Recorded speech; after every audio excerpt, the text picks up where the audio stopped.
Hey guys, welcome to Diecast Reviews. So I'm doing a review on Mike Stockar, who is the Transberry Juice Pitty in Cars 1. Of course, there's the Dynaco 400 series, so obviously Cars 1. If it was the Cars 3 series, I believe it would either be in the Copper Canyon Speedway series or just the Piston Cup series. It's kind of how they determine Cars 1 and Cars 3 Piston Cup. After the Diecast 400, a tiebreaker race is needed to determine the winner of the Piston Cup. True, but I feel like I could have picked something more specific to the Diecast 400. Anyways, Marlon Clutch's McKay in the back there. Davey Apex, aka Dave Alternators, aka I believe they named TG Castle on the package, which is incorrect because that is the Cars 3 racer's name, Revolting. Obviously, they do that for a couple. I think they name Winford, Bradford, Ruthford, Bruce Miller. I think they named Chuck Armstrong Dud Throttleman, which is kind of weird in show, but okay. Greg Candyman, of course, Lee Refkins, who is the racer that Mike Stockar works for. You can see Greg Candyman there, Lee Refkins. I think that's Brush Kerber right there for Aberfield. But Seattle's kind of on the wall, in my opinion. He's like really riding that wall, really racing in the high lane there. Anyways. It's like hitting the wall. It's so weird. Anyways, I like the card art there for Mike. Pretty cool. Obviously, a lot of a choking hazard because the Pitty himself is small, but then you also have the tire and the toolbox.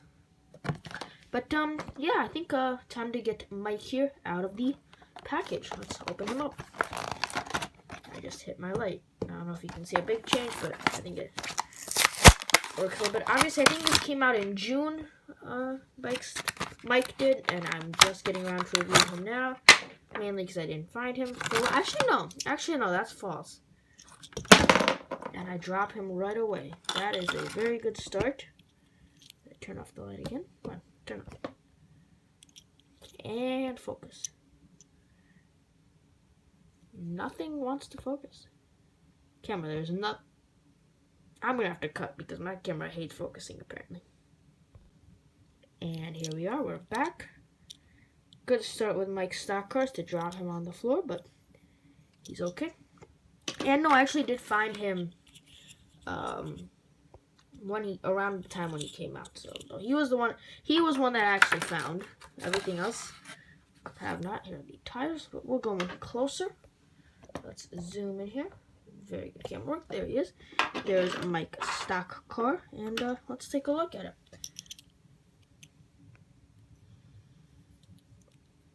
Obviously, purple and yellow, that is the main color of Transberry Juice in Cars 1. It kind of changes in Cars 3, but we'll get into that.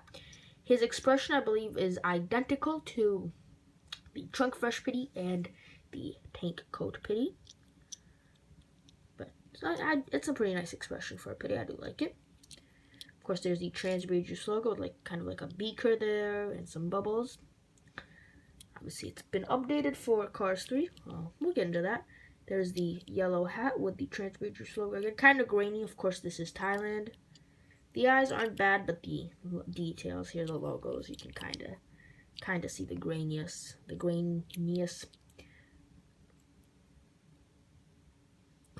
There we go. You can see the window is also kind of grainy, but kind of looks like, you know, when like your TV doesn't work or something and it gives like the static off or whatever. I don't know what it's called, but when there's just a bunch of dots, that's kind of what that reminds me of. Kind of looks almost similar to that. Well, that's why it reminds me of that bit. Kind of looks exactly like that, the same. But yeah, there's Mike. Purple wheels, which is a nice touch. Of course, he's the wide model.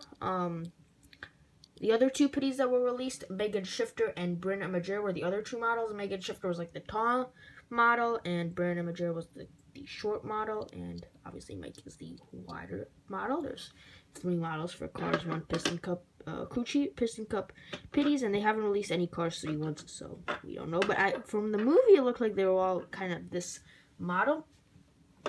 Here is the Transberry Juice cart. The logo on here isn't bad, but I think it may be a sticker, so it won't be bad if it's a sticker. I don't know. See the beacon, pretty cool logo. Kind of like, those are supposed to be like drawers, I think, where you can put like tools and stuff. Hollow, and they don't roll, they're just there. to be there. And the tires, light here, and they actually do match Lee Revkin's tires, which is pretty nice. I think they're roughly the same size. And they have a hole in them, which is kind of dumb because they wouldn't. They're supposed to be so Mike can come in here and put his fork into the tire, but that would defeat the purpose because then you would pop the tire and the tire would deflate, which is not what you want to do. But Mattel wants that to happen. I don't know. I honestly, I mean, I know it's supposed to be a play feature, but first of all, it looks way cooler like this. Like, come on, it looks so cool like that. And it's realistic as well. This just, why would you pop a hole in the tire to hold it? Why would you do that? Like, I don't know, it looks way cooler like that in my opinion.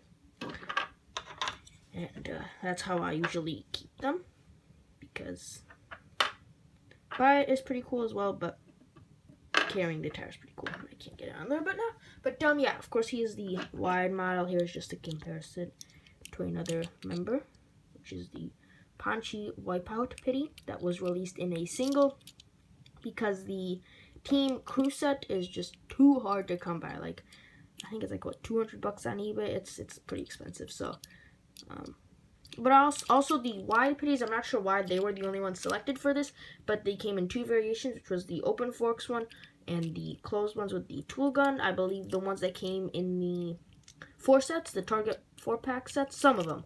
Not all of them, but some of them came with the not all the Target crew sets, but some of the crew sets had the wide pitty with the wide forks. Some of them, it depended on the team. Some of the teams had it, like I think Bumper Safe had it. The Target 4 set have the pitty with the closed forks, actually. No, I think some, like Bumper Save and Octane Gain, Nitrate maybe had them with the closed forks, and then they also had Haulers, which had them with the open forks. It was kind of weird, but that's how they did it.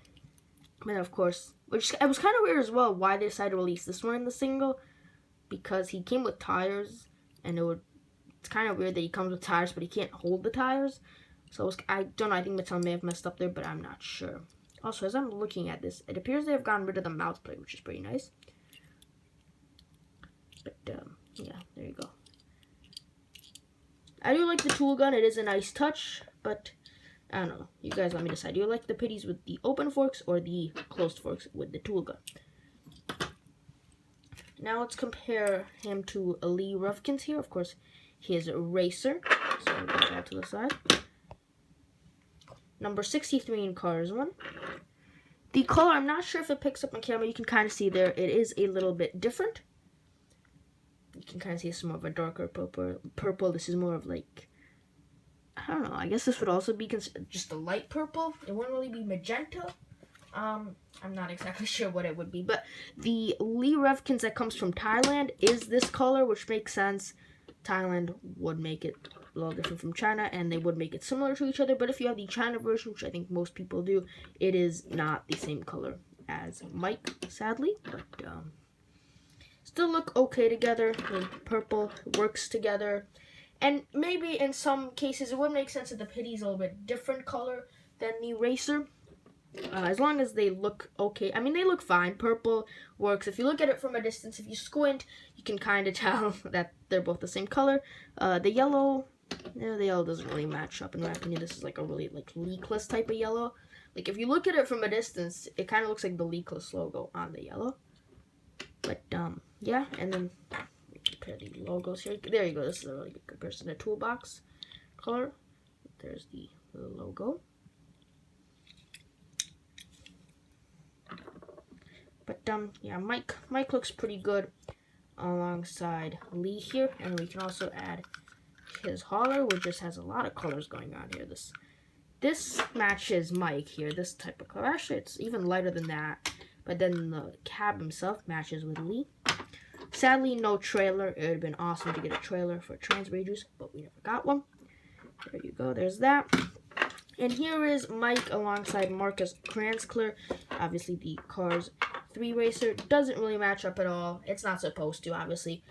He either got fired, quit, moved on to something else, or retired from being a pitty by Cars 3. Maybe he just got repaired. Maybe he moved on to another team. Who knows? Maybe he went to work for Dinoco or something. Maybe he became Cowboys Pitty. But obviously they changed the number to number 6. So Bubba Wheelhouse, the next gen, had the number representing the race car that he drove in real life. You can see obviously the purple's gone. It became blue. So they don't really match up. But yeah. So now let's give Mike here a spin on the turntable.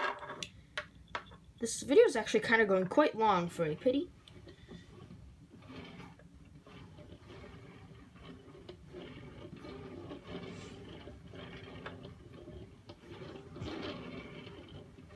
Now, I'll put pictures of where Mike appeared in the movie, right? Yeah. He did not appear in the movie. That's because Pixar only animated 19 pit crews. I'm not sure why. Either there's a couple options there. They didn't really care.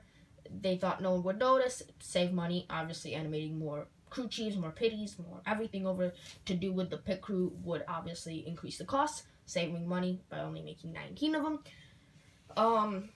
B, they forgot. They simply made a mistake and didn't realize there was 36 pit crews and only animated 19. Maybe they started work on the project, did 19 pit crews, and then forgot to come back. It was a mistake. I don't know. Or B, Motor Speedway of the South is kind of based on Bristol Motor Speedway, and in the Bristol Motor Speedway, there's 2 pit rows. Basically, there's one on the, like, where the start-finish line is, and one on the backstretch on the other side of the course. So maybe they wanted to animate like 19 on one and whatever on the other, 17 on the other, but then didn't really work out. But 18 and 18 probably made more sense for 36, obviously 36 racers. Maybe they want to do like 19, 17, I don't know, but obviously they didn't do 17 on the other side, so they only did 19 on one side. So quite a couple different possibilities, but obviously Mike didn't appear. Sorry about that, didn't mean to move the camera. Mike didn't appear in Cars 3 and Cars 1, and also the other 2 pitties that we got, Megan Shifter and Bryn Imager, also did not appear in Cars 1. But it's kind of nice to see that Mattel's moving on to these characters that didn't appear in Cars 1, although obviously Lee Revgens had a pit crew in his racing days. Brush Kerbler had a pit crew in his racing days. Greg Candyman had a pitty. He had a crew chief. He had a pit crew. Obviously, he had a pit crew, so it's nice to see Mattel's moving on to them. Also, I believe we're supposed to get a Transberry Juice, Fiber Fuel, and Taco Mint crew chief, which is just going to be awesome that they're doing that. But Mattel, really, just bring back the Target Pit Crew 4-packs. Like, I'm not sure if there's a single person out there who doesn't want to see them back. They were the best thing ever. Crew chiefs and 3 pitties, you can't get better than that. Just bring them back, and you'll make a lot of money on them, and it'll save your trouble of releasing 1 pitty at a time, 1 crew chief at a time. Just bring those Target 4-packs back. 4 Cars 1, 4 Cars 3, Cars 3 Next Gen, Cars 3 Stock Car. I don't care. Bring them back for every racer there is, please. Honestly. But enough rambling. Hope you enjoyed this video. Mike Stockar is a pretty cool pitty. Out of the 3 that have been released, like this year, out of the 3 that did not appear in the movie and that were released, I'm not sure which one is my favorite. He's the first one I have opened.